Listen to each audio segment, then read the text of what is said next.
Try namin putol ng ngipin.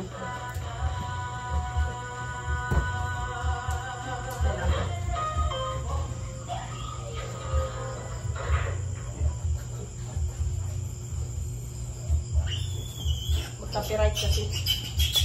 Hello guys, try namin putol ng ngipin ng mga Ben, ano ka na ko ibunin natin? Ay, yan, ako na ko.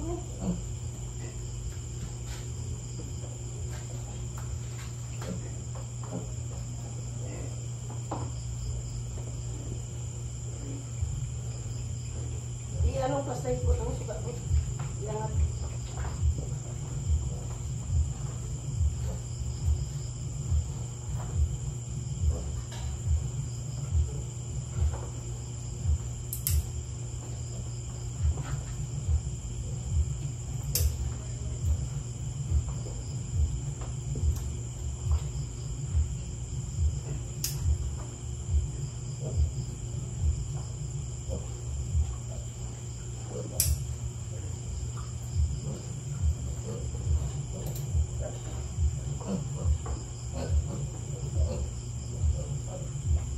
Good evening guys. Sayang guys oh.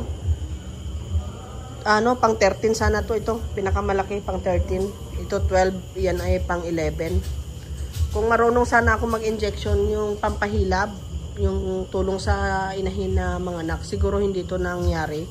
So silang ano is 13, yung 10 is buhay, maliliit. Hindi ko pa alam kung meron pang kasunod kasi sobrang laki ng tiyan ng nanay. So, kailangan pala talaga nating matuto mag-training sa pag-injection sa lahat ng mga gawain sa piggery. Para in case katulad nito gabi ng anak, ma-injectionan siya. So, nag-start kasi siya mga anak is parang 5 o'clock kaninang hapon. Tapos, ano na ngayon, alas 12 na, ito lumabas. Yan, magkasunod tong dalawa. Pero yan kanina yung lumabas na yan ng mas maaga. Ito ngayon, sayang na sayang. Ang lalaki pa naman. Pero sige lang, ganun talaga. Better luck next time. So aral na ito na kailangan marunong tayong mag-inject sa nanay. Yung nanay hindi pa lumabas yung kanyang inunan, yung kanyang placenta. Ito yung 10 anak. Yan yung kanyang 10 anak. So binabantayan kasi nagagalit siya pag lumapit yung anak niya doon, kinakagat niya. So kaya dito lang siya at saka may bantay diyan. Dahil pagka napalapit sa kanya yung anak, kakagatin niya. So ayan, hinihintay pa rin na lumabas yung inunan. Ewan ko kung may bata pa ito sa loob o wala na. Kawawa naman. Sayang talaga. Sayang na sayang ang 3 biik. Malalaki pa naman sana.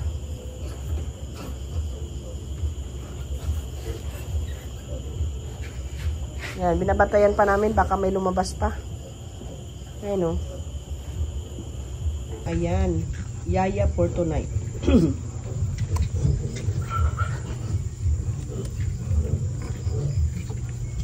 Diyan ko. Yaya for tonight.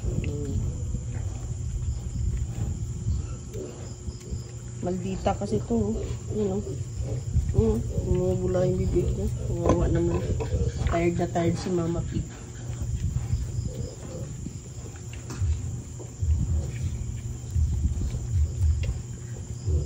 Mamaya, kung babangon siya, bibigyan ko ng hot water tsaka sugar.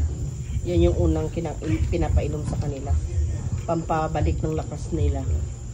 Sugar and hot water. Hello, good evening. Time check. Ayan yung kanyang mga babies. So, 10 lang talaga. And then, ito si Mama Pig.